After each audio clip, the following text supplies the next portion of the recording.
Thank you.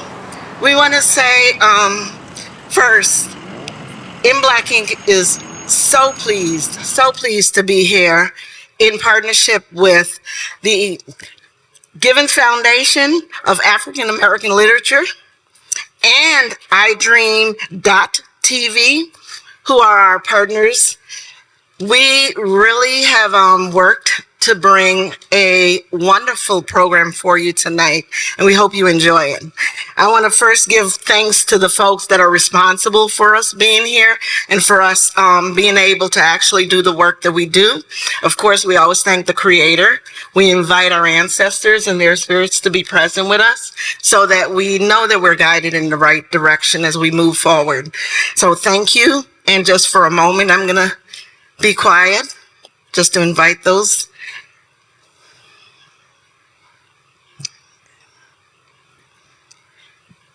Okay.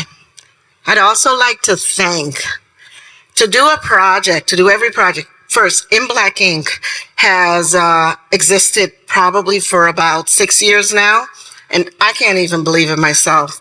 We started in 2018 as a nonprofit, but we started before that with a concept and an idea in terms of working with folks in the community to really ask the question, how do you capture the narratives of people of African descent here in the state of Minnesota? How do you capture those missing narratives? How do you capture those left out narratives? How do you capture those narratives that are often not known? And how do you actually record it so that you can share it? Because our children need to know where they come from. And so In Black Ink, with the help of all of the folks that contributed from the development team that started the process to those that are now working with us, we really give thanks to them. Now, for the project that we're here to talk about tonight, we have a very special guest all the way from across by the coast. I'd say she's probably across the world because she's been around and back. But we have a very special guest here who have given us the gift of being able to work on a project that is just really compelling because of the level of work that her grandmother has done, not just on behalf of the state of Minnesota, but on behalf of the country. And so, with my glasses, I'm going to say I want to first start by thanking Karen Nance for her story and for the work that she's done to bring it to us and share it with us so generously. I want to also thank the artists that have captured the cover art that speaks to her grandmother and her grandmother's experience. And as you read the book, you'll find that you'll get a little more insight as to why the cover looks the way it does. I also want to thank the development team. In Black Ink is not a typical publisher, so we actually kind of encoach ourselves around folks that we're trying to help manifest these stories. So we had a few people that actually served on the development team, which helped to nurture the story, pull out and add the pieces that we felt needed to be added, but then also give the author, the writer, the space that they needed to be creative in telling their story. So I'd like to thank Lenny Proctor, Urabia CSR, Anura CSR, as a part of that team, and then the marketing team to Shahani, Wyndham, Jada, and Xavier, who were a part of our marketing team in terms of getting this information out. Most of these people are folks that have, given their time and energy, and so we're really grateful to you for doing what you've done. Let's see. Just a real quick note. Now, Karen has been here for almost 10 days. She's been up in Duluth for 5 days and then down here. And her journey has taken her through a number of different things that she's done, which has been fascinating. So I hope she'll get a chance to talk a little about that. I'm not going to spoil it. But also, let's see. I do have to say that the mayor of Duluth did read a proclamation for her grandmother for her birthday April 13th being Ethel Ray Nance Day in the city of Duluth. And this is the second year in a row. So we are honored, and she's honored. The family was honored. And I'd like her to, at some point, be able to talk a little more about that as well.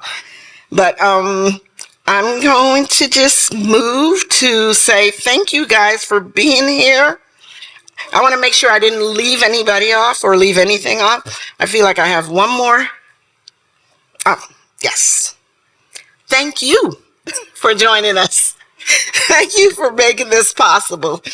And also, there will be after the interview or the conversation is done, there's books available outside. Karen will be available to sign. There's more food out there. Please eat. There's bathrooms right to the left of this store, a little ways past where the books are. If you have any questions, there's a wonderful young man out there named Graham that has been hooking us up. So, check in with him. But any questions or any concerns, I'm going to be somewhere in the audience. But thank you again. Well, first, let me just say I'm Lissa Jones, and I'm very pleased you're all here to hear Karen. I'm very excited to interview her. Thank you to Briquette and In Black Ink for making this possible. And thank you to everybody who decided to come out tonight. So let's go ahead and get it started. You're going to be part of a live podcast recording. So here we go. Welcome to this episode of Black Market Reads, recorded before a live audience at the historic Capri Theater in North Minneapolis in partnership with In Black Ink. I'm your host, Lissa Jones. This evening, we have the pleasure of talking with author Karen Nance. Karen Nance has worked as an attorney specializing in criminal defense and child support law. She's an advocate for children and adults with special needs. Karen is a licensed private investigator, a restorative justice facilitator, a mediator, and author.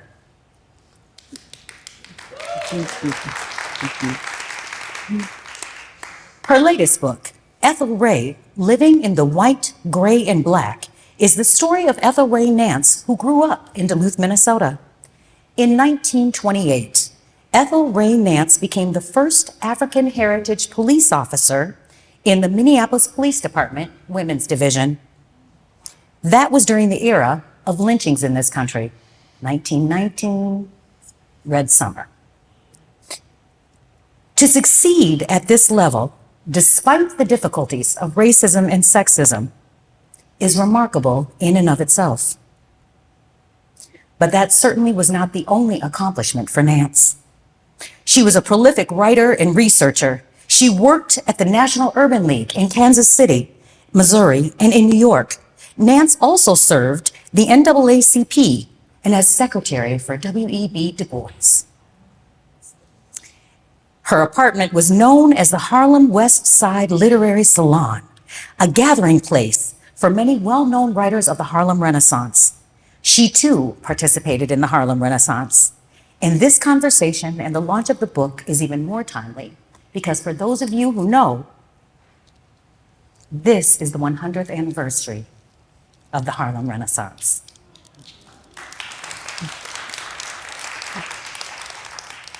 Karen, welcome to Black Market Reads.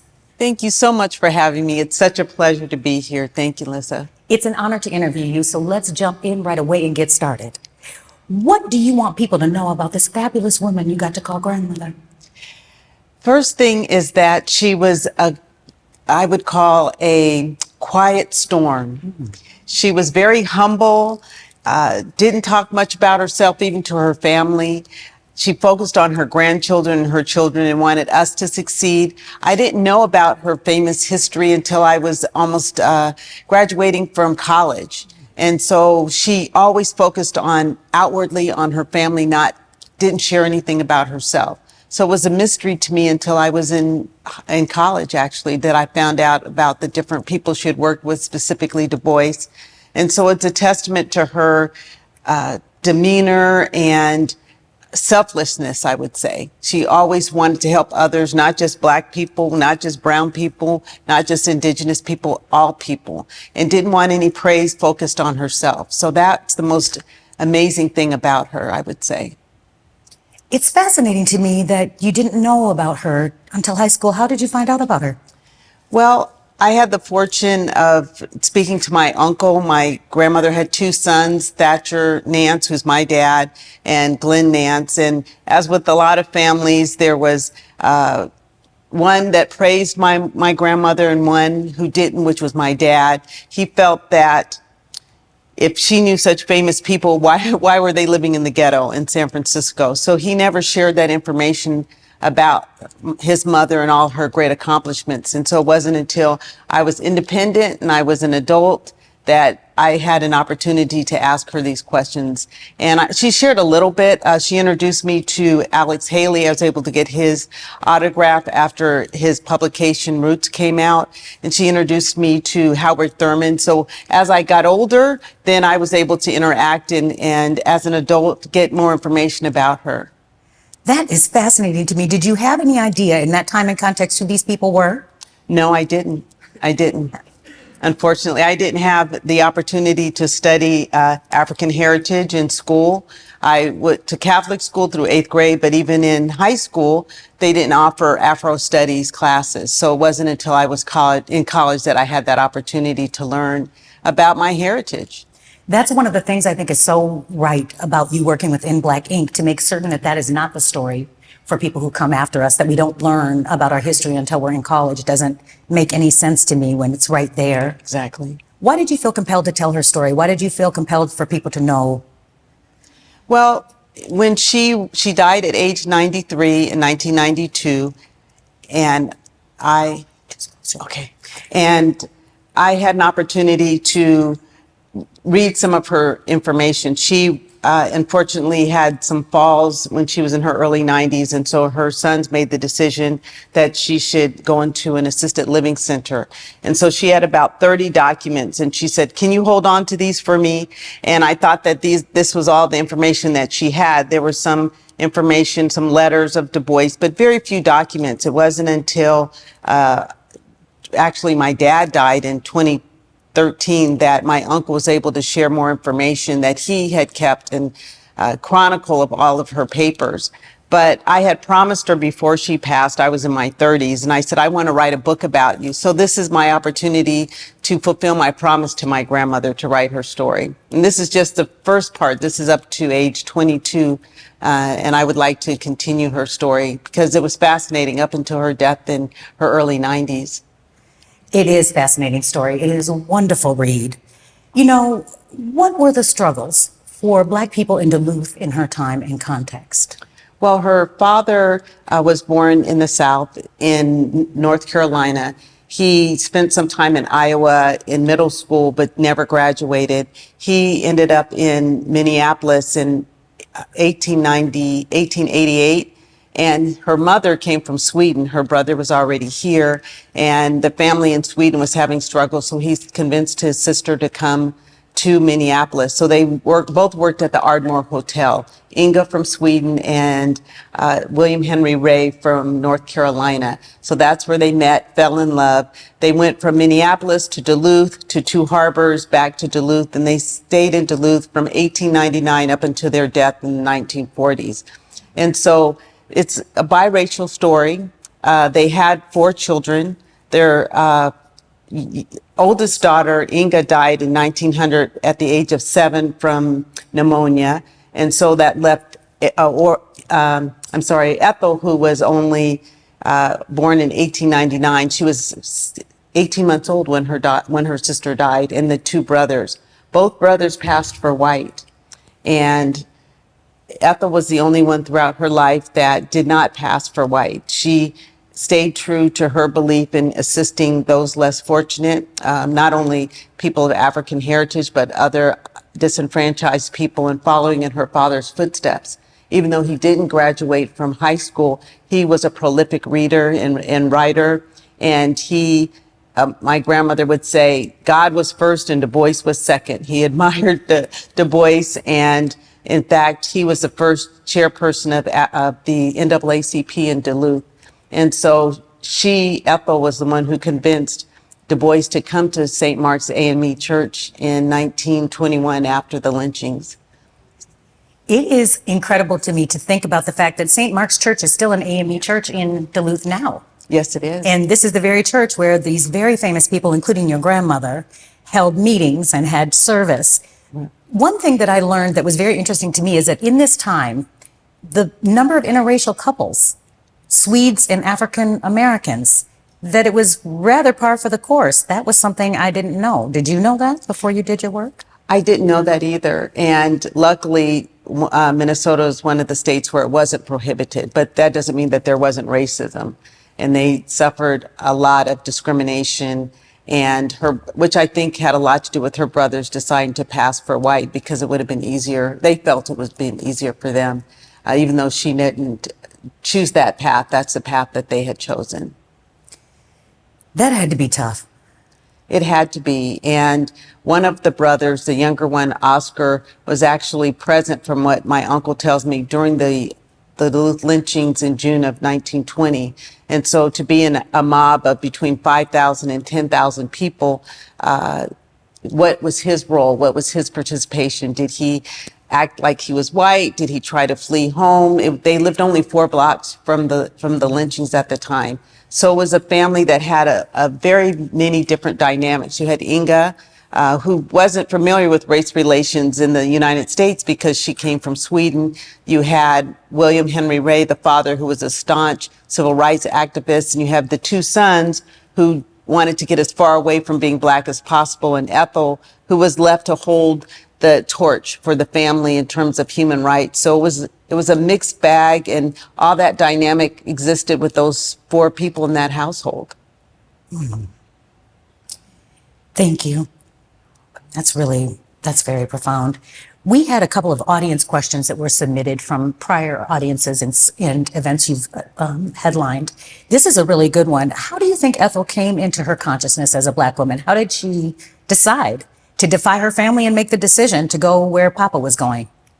Well, Father William Henry Ray was a very strong figure, and he made sure that his children knew about racism. He was from the South. He was from North Carolina, and it was his firm belief that it was better for Blacks in the North, people of African heritage. And so he, instead of reading bedtime stories, she said, lullabies, he showed the children pictures of lynchings from the South. And even though it's quite jarring to imagine as a 3 and 4 and 5-year-old that he's showing you pictures of people that have been lynched, but his firm belief was this is not happening in the North. These things only happened in the South. And so it ingrained in her a feeling of, one, we're in a better place up until the lynchings happened in Duluth in 1920. So she became a strong advocate for civil rights along with her father, and she fought for the anti-lynching bill, which took over 100 years to pass. And so she always made it her drive in life to fight for the underdog, I would say. And so it was her father that had that strong influence over her. He had a library in his home. Mm-hmm. He read just many wonderful authors at the time and kept the books available to anybody in the neighborhood. And so I think that had a profound effect on her. And he encouraged her to run for office. He encouraged her to establish a relationship with W.E.B. Du Bois that lasted over 40 years. She was his secretary. He helped found the United Nations, and he asked her to come to San Francisco, which is how the remainder of the family, we were born in San Francisco. So I believe that her father had a very strong influence, and she saw the need to fight for people that needed assistance. And she chose to be the Black woman and not to waver. That was always her stance. She never deviated from that. I thank her, and I thank you. Would you give us the treat of giving us a reading? I would love to. Thank you. Thank you. This is from the beginning of the book, and I'll just read a couple of paragraphs. My grandmother, Ethel Ray, and her family found themselves victims of violence in both active and passive forms. They lived through an incredible, frightening mob lynching. The hatred felt by by the white residents of Duluth crashed like waves and sparked a race riot, and their rope found 3 Black necks to break the silence. Black and biracial families shook in the rhythm to the sound of swinging ropes, which stretched like twine, holding an overbearing weight until they couldn't handle the snap. This separation presented itself in the families capable of dancing between the racial divide. The unions of whites and Blacks created children who would squirm in the awkward gray area and struggled to communicate that none of them felt completely satisfied nor safe. So they settled into what felt the most sane. For my grandmother, Ethel Ray, her parents, and her siblings, that meant a host of things which manifested in their aspiring for the white, existing in the gray, and living in the Black. Thank you. Thank you. The cover, Living in the Gray, the White, and the Black. Please tell us more. Well, as I indicated, she had a mother that was from Sweden, and her father was a staunch civil rights African heritage man. So you have the white from just in terms of race. You know, her mother was white, her father was Black. Then you have these 4 biracial children that had different shades of melanin. And so through the first part of the book is from the parents coming to the Minnesota area, but also her travels through the grades of schooling in terms of from elementary up through high school. She lived in Duluth. She said that there were many days she didn't see any people of color. And so that's the gray area that she lived in, and her brothers who survived after Ora had died. So that's the gray. They chose to try an existence being white, passing for white. And so there was this constant shifting, I would say. There were shades of gray. Sometimes they would lean more toward being Black, and sometimes they would shade toward or shift toward being white. But being in that household, there was more different perspectives. And I think that was important to bring out in the book, that everyone had their perspective. The mom had a perspective based on her teenage years living in Sweden, not having any exposure to race relations. Then you have William Henry Ray, who staunchly believed that life was better for all people of color in the North, and then finding out very early on that these things such as this horrific lynching could happen in his hometown.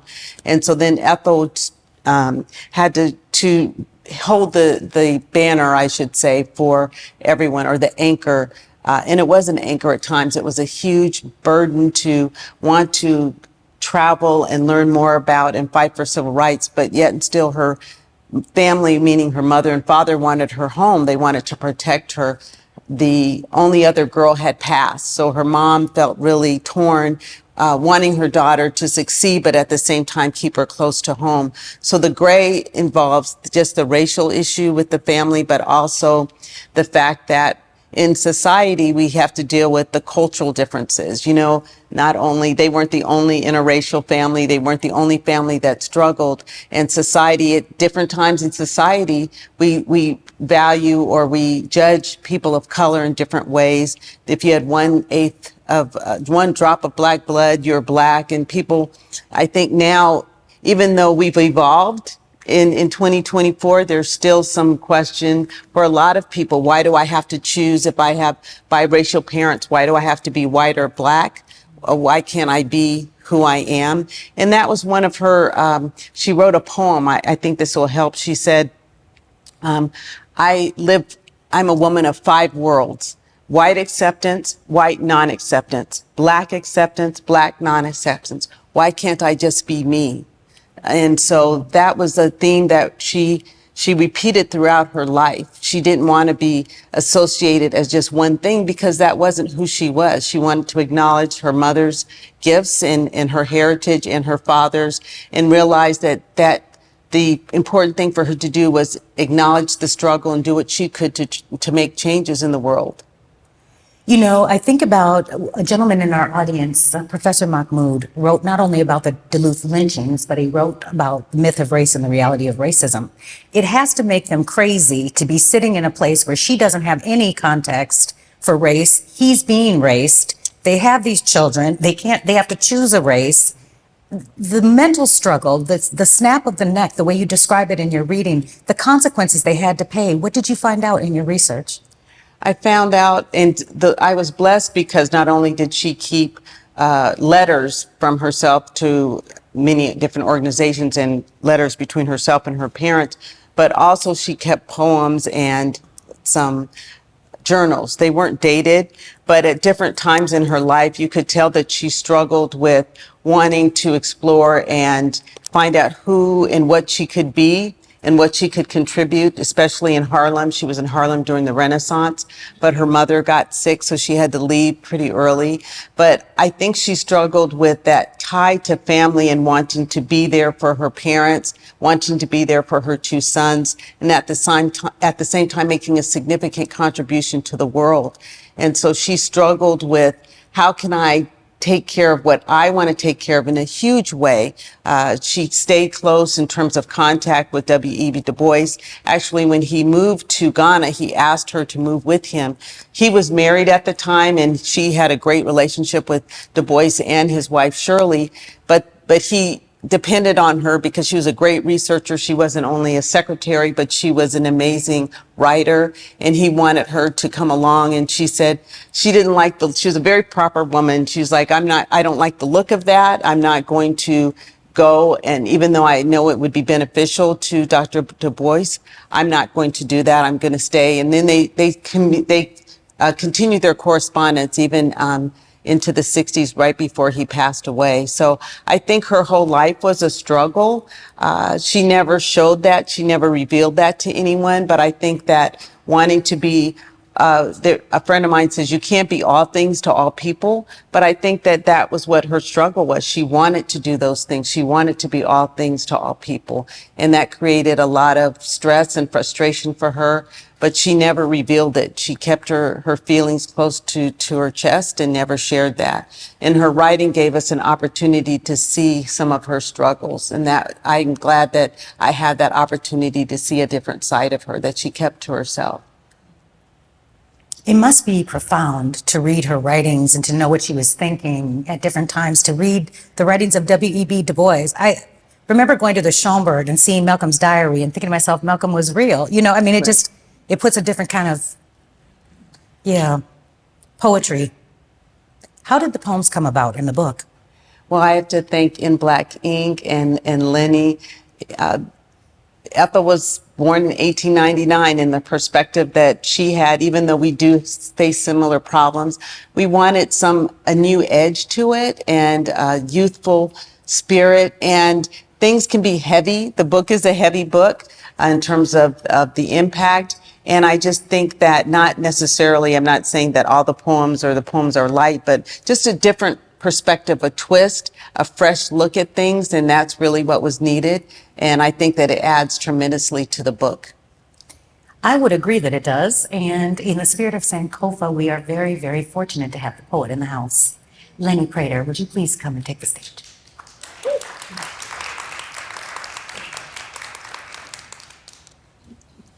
We are lucky enough that the poet is going to read to us 2 poems from the book. They really are profound and powerful.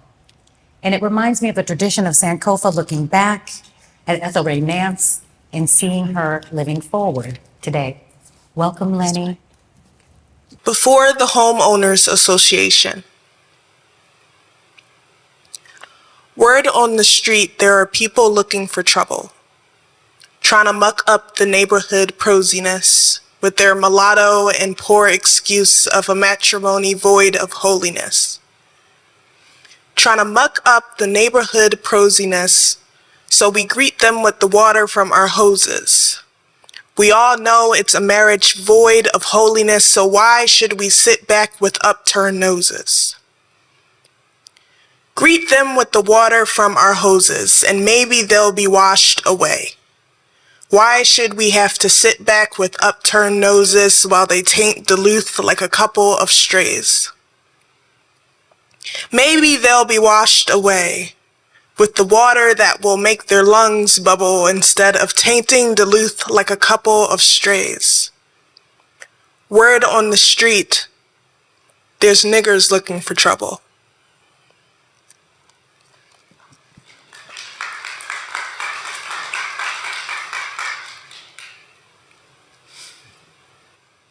To die in abandon. My brothers told me it ain't worth living like this. It ain't worth the way their hearts race in fear.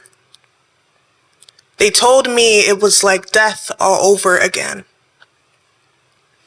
They'd rather keep the W in the census. Look at my mother, look at my mother. Write down that W in the census. And I asked them what if they was me? And instead of telling me it ain't worth it, they married into white and forgot my name. They'd rather keep the W in the census. Look at my wife, look at my wife. Write down that W in the census. But they didn't realize they still chose death. Told me the life of a black man ain't worth it. And I asked, what about me? And they laughed. They'd rather keep the W in the census. We want a life. We want a life. Write down that W in the census. Until they cried and said it ain't worth it. I wonder if they still felt their heart race when a white man stared at them too long. There's a W in the census. Look at my skin, look here within. There's a W in the census. But it ain't worth it. It ain't worth it. It ain't worth it.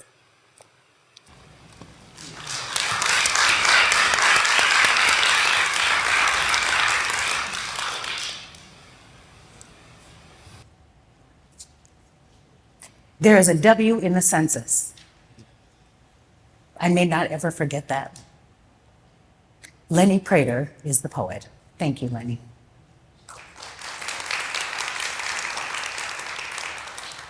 Welcome back, Karen. Thank you so much. I'm deeply moved. How are you feeling?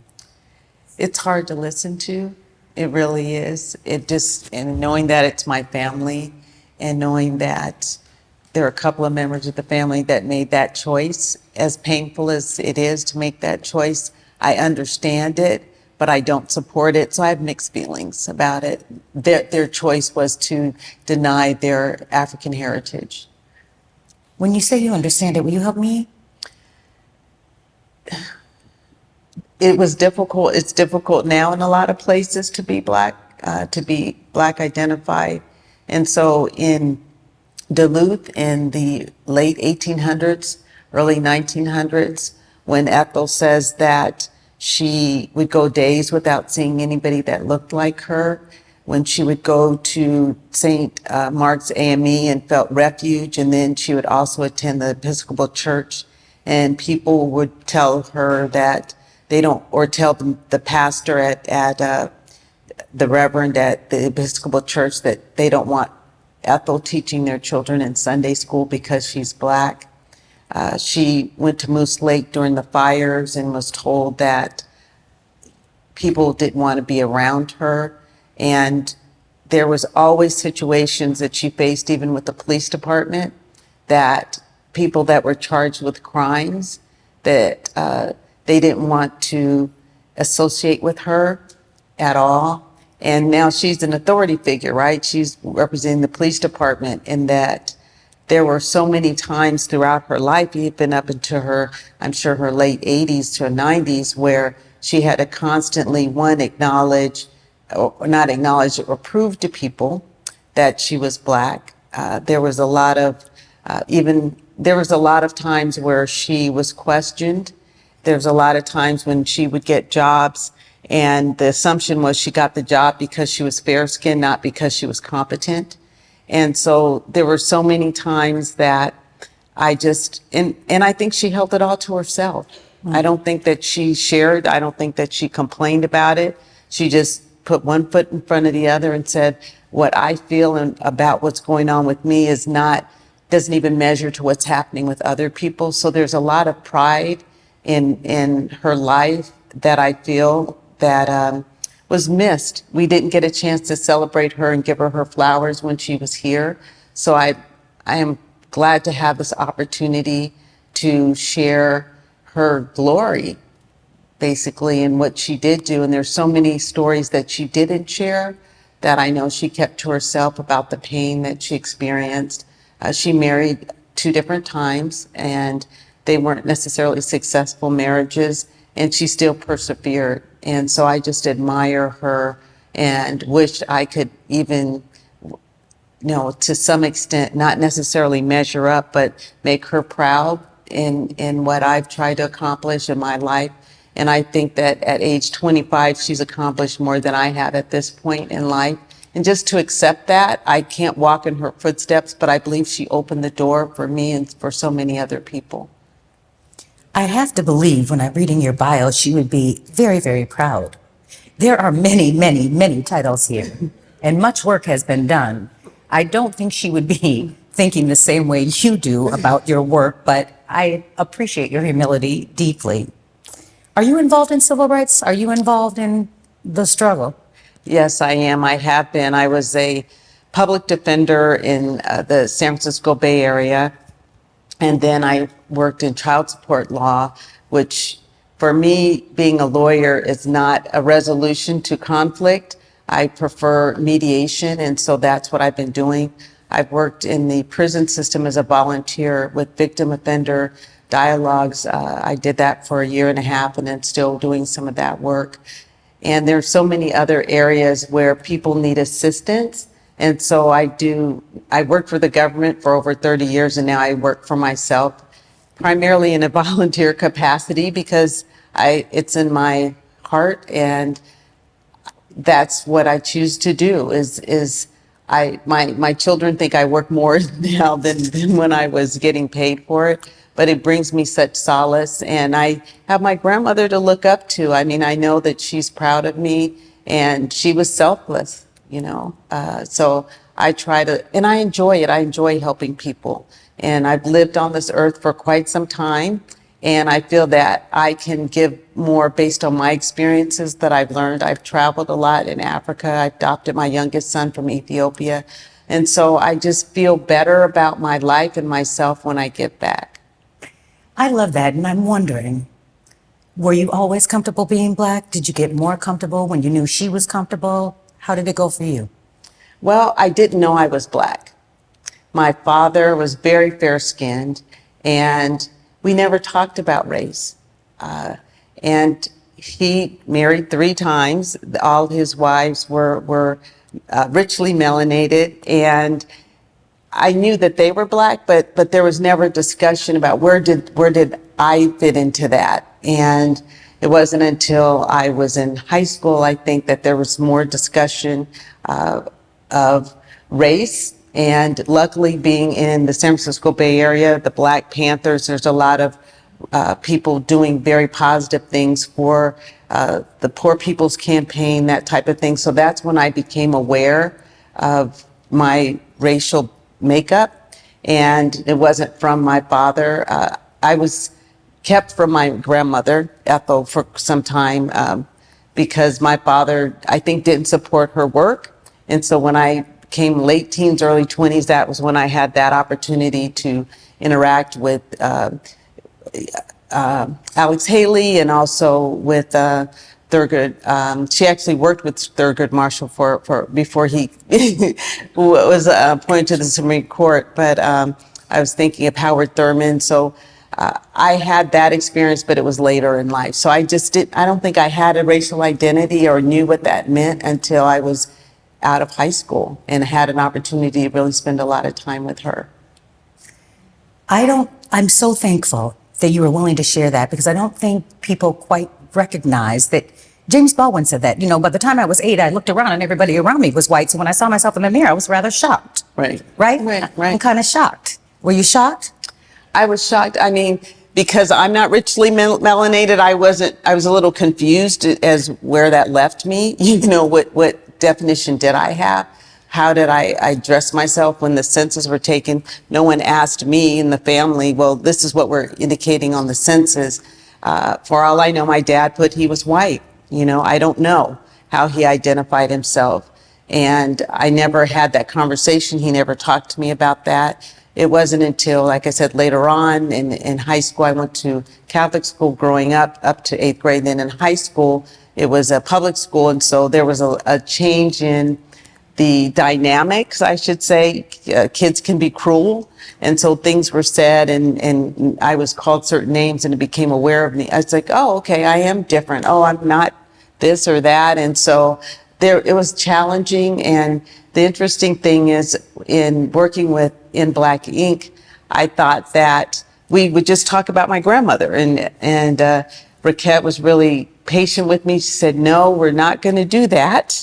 We're going to include you in the story because this involves you and your connection with your grandmother. So that I think was the hardest part for me is telling my story, because I felt that I wanted to hold her up on a pedestal and felt that I didn't want to share the painful things that happened to me in my life.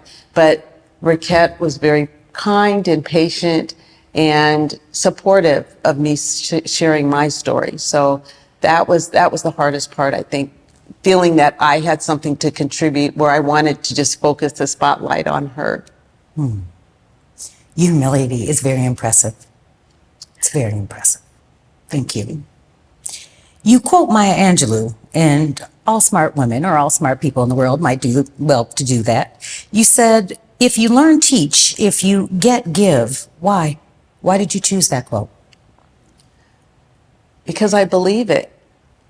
I can't be unless I give. I've gotten so many gifts. How can I not give back? And that's how I look at it, is that when you have such a wonderful role model, and it wasn't just my grandmother. I've had some supportive teachers. I've had some mentors, and a lot of my mentors are younger than me at this point. Mm-hmm. And I feel that I've had a lot of blessings, and you weigh those things and you say, what am I here for? I need to give something back. I need to make the world better than where I found it. What is my contribution? And this is a small step, I think, with regard to this book, to start exploring the ways that I can assist others. And it's my tribute to her. And I'm just blessed to have the opportunity to be here and experience this wonderful gift of meeting new people. And I think the fact that she lived to be 93 years old says I have some more time left. Yes. So I will continue to do what I can when I can. And it's just been a blessing. Thank you. Future projects. We know her now up to 25? About 23, 24, 25, yes. What will we know about her next, or what are you working on next? The hope is to explore her time in Kansas City with the Urban League, with the Harlem Renaissance. She was secretary to the president of Hampton Institute, Hampton University. She was at Fisk. It's just so many great things, the United Nations. She started the African American Historical and Cultural Society in San Francisco as part of one of the founders. And so it's just amazing that she did so many things. And her resume is just like 8 pages long, just this in the Phyllis Wheatley House in Minneapolis. And so that was really profound to learn about that. So it's been exciting. She's the first African heritage stenographer in the Minnesota legislature. So it's been an amazing journey, and it's been fun. I love it. I cannot wait to find out more about her. One of the things that we ask at the end of every Black Market Reads episode, we ask our authors, what are you reading, Author Nance? Well, I'm excited that I just interviewed Justin Jones Fosu. He's an African-American man. His dad is from Ghana and his mother's from the United States. He has a book called I Respectfully Disagree, How to Have Difficult Conversations in a Divided World. And the book just came out this week on the 16th. I love it. And you have a podcast. Do you want to tell them about your podcast? I have a podcast called Connecting with Karen Nance. And my goal is to connect people here, African heritage people here in the United States with people in Africa. And so I've been doing podcasts and, for example, people doing recycling and there's a gentleman who's working on melanated body parts when people have lost their limbs, and he's in Nigeria. So it's been really interesting trying to get people that are doing amazing things here and connecting them with people on the continent. That sounds extremely exciting, and I want to know more about it, so I will be listening in. Thank you. Karen, thank you for being our guest on Black Market Reads. Thank you for having me. It's been my privilege. Let me thank our author, Karen Nance. Let me thank the publisher, In Black Ink. Let me thank the Capri Theater. And most of all, thank you to you, our spectacular audience. If you want to find out more about Black Market Reads, you can visit us at blackmarketreads.com. We don't send you anything. We don't bother you. You can come see about us, or you can come through, but we won't bother you. But we'd love for you to listen. Our production team for this episode includes co-producers Lissa Jones and Edie French, technical director Paul Augustin, audio engineer Jamal Aiken, the voice Yo Derek, and our artist of inspiration Takumba T. Aiken. This is Black Market Reads. I'm Lissa Jones. A luta continua. The struggle continues. You're wonderful. Stay right there if you would.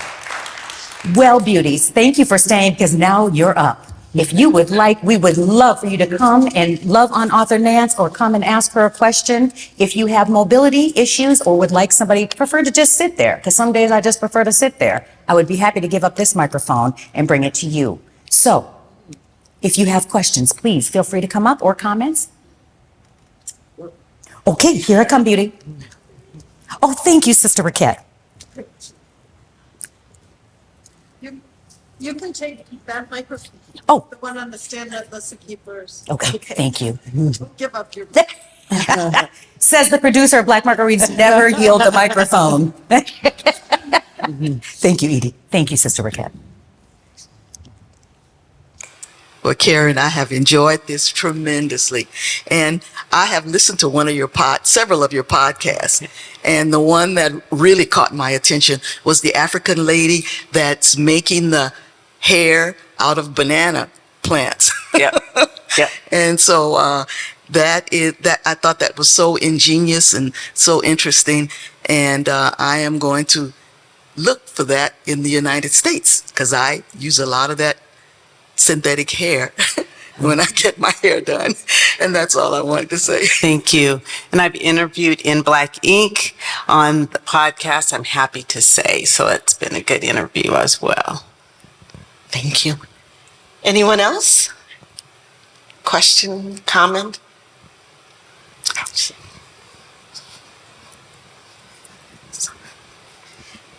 You guys are going to make me get my steps in. Thank you for coming, Karen, and for the great interview. I was wondering if you could say how the lynchings in Duluth had an impact, or, what was the residuals of that on Miss Ray and your family? Thank you for the question. First, I'd like to say that there's a book that Mike Fido wrote about the lynchings in Duluth called The Duluth Lynchings. It was written in about 1970, mid-1970s. And so when I first came to Duluth in 2021, I felt that even though I knew that my great-grandparents lived 4 blocks from the lynchings, I felt that the book had already been written. So there was no reason for me. I was just going to skip over that and say, oh, now let's go to Du Bois coming to St. Mark's AME Church. And it was Daniel Onyohe, it was Henry Banks, and I also spoke with Raquette about the need to write the story from the family's perspective, which was different than what Mike Fido had. And in his defense, I don't want to say in his defense that he needs to be defended, but he didn't have the benefit of the internet, and there were very few people of African heritage when he started doing his interview, so they would have been in their 50s, it was 50 years past the lynchings when he started. So his perspective was that there was no racism.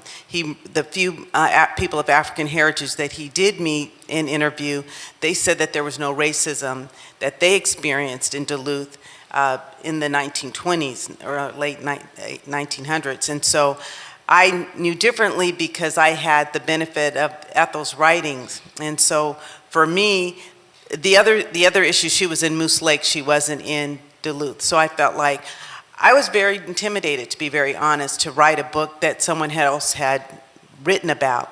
And based on the support I received from the people in Duluth and at the time, they said, no, you have to tell that story. And so even though Ethel wasn't physically in Duluth, Inga the mother was there, Oscar was clearly there, and Henry Ray was working as a porter or in downtown somewhere, because he said he wasn't there at the time of the lynching, but the next day when he was walking home, because they only lived 4 blocks from the lynching, the bodies were still on the ground. And he felt cheated because he always carried a rifle. And the scary thing is, if he had been there and had used his rifle, I wouldn't be here now. But the thought that he felt so enraged that he was going to physically deal with 5,000 to 10,000 people that had done this was really frightening to me. But that was what I wanted to share in the story, that there was a different perspective. There were Black people that were there at the time, and their stories of people hiding and barricading themselves in their homes because they didn't know what was going on at the time. And so there are other perspectives that we haven't heard from other people. And so Mike Fiedel was very supportive of me. I've interviewed him a couple of times, and he's supportive of the book. He actually has a comment in the book. So I was encouraged to tell a different side of the story.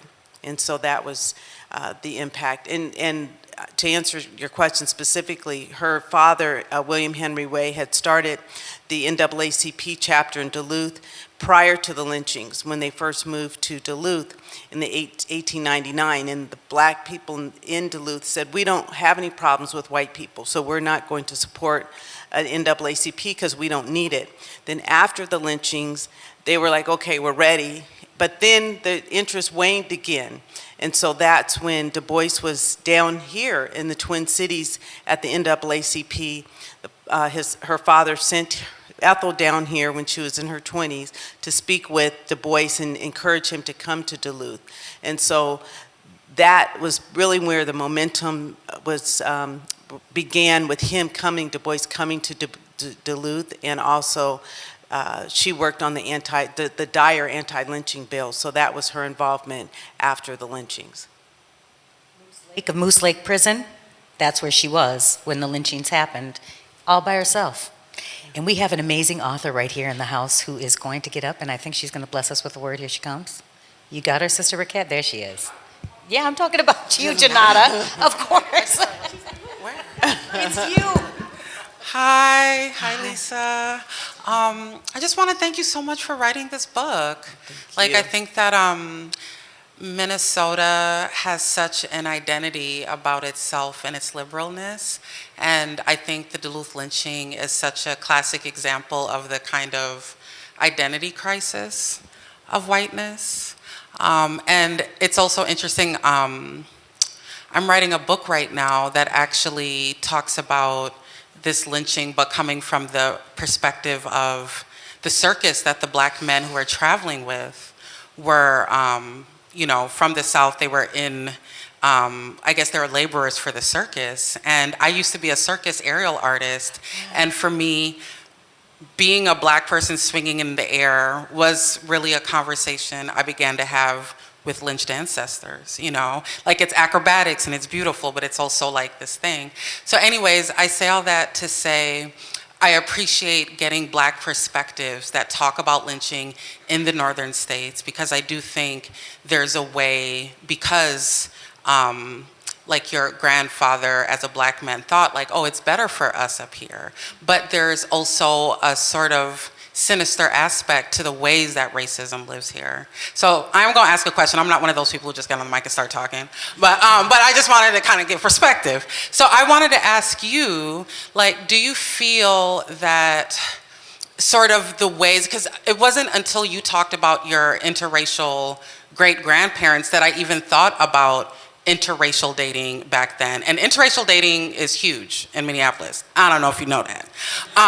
But like, you know, kind of thinking about this legacy and thinking about also, you know, like it seemed like their relationship, like your great-grandfather was like, you know, a proud black man who chose to be with a white woman. And also here, like now in 2024, that's very contentious, right? So I guess I'm curious to understand from you what you know about their individual families' perspectives on that relationship. And as well as thinking of, you know, you mentioned a little bit about your great-grandmother, I guess your great-grandmother Inga, you know, having a certain kind of perspective, you know, after that, around that. So just kind of sort of the context of how they perceived and felt their relationship, and then sort of after that. Right.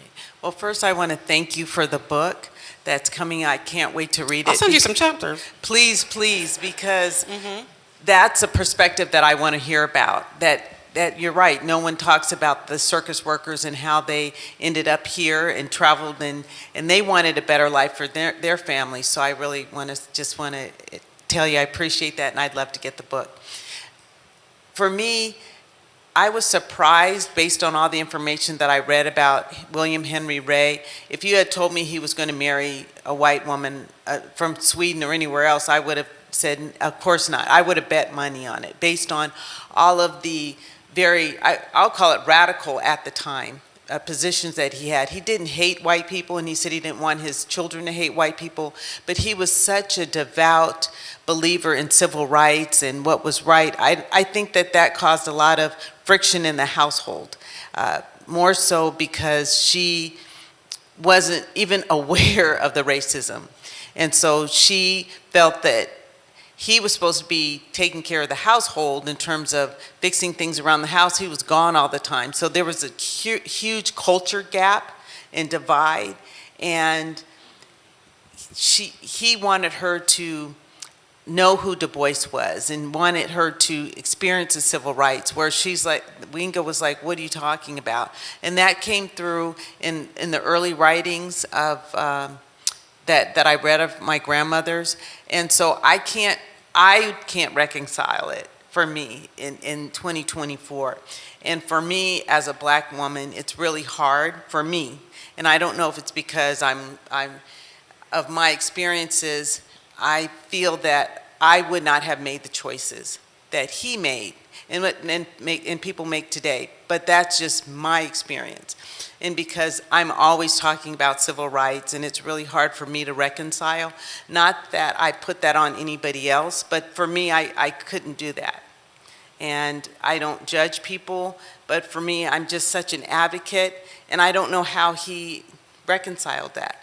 She married her first husband, they divorced, and then her second husband, they married 3 times. She married the same person 3 times. Right, and and so, you know, I know that was her belief. She was interviewed by Ebony magazine. They were doing an article on interracial marriages, and they asked her, why, you know, if your dad didn't marry your mom, who would he have married, and what your thoughts are on that? And she said, he wouldn't have married anybody else, but this is who I chose to marry. So I'm more on her side in terms of thinking, but I can't reconcile other than to say that they were both very hardworking people, working in the hotel industry, and I think they admired that about each other. They had very firm beliefs about what was right, what was wrong, and I think that was the connection in addition to whatever romantic connection they had. They were both very hardworking, and maybe that was the connection, and that's what united them. But that was a hard one for me. I can't come up with anything else. And I've got one quick follow-up question. Do you think the interracial dating that was happening in Duluth sort of instigated the ways that the lynching happened, from what your research or just your, you know, knowledge? there were a couple of articles in Duluth newspapers about a couple of interracial relationships that didn't go well. In terms of people were arrested, they came from other states because it was illegal in Michigan. I think there was a couple, black man and a white woman that came from Michigan to marry, and then actually at St. Mark's AME Church, and it was a big issue, and they chased them to Wisconsin, Superior, Wisconsin. So I think that that whole Minnesota nice thing really doesn't follow in that context at all. And I think that it was difficult. I don't think that William Henry Ray really thought about what was going to happen to his wife and children. And I think he felt like this is in the South. Maybe he's like, that happens in the South, it doesn't happen in the North. Excellent, writer to writer. I give you the author, Karen Nance. And if you are very wise and very lucky, you will thank her, and we will go right out that door and we'll buy her books and get them signed. Thank you, Karen. Thank you, audience.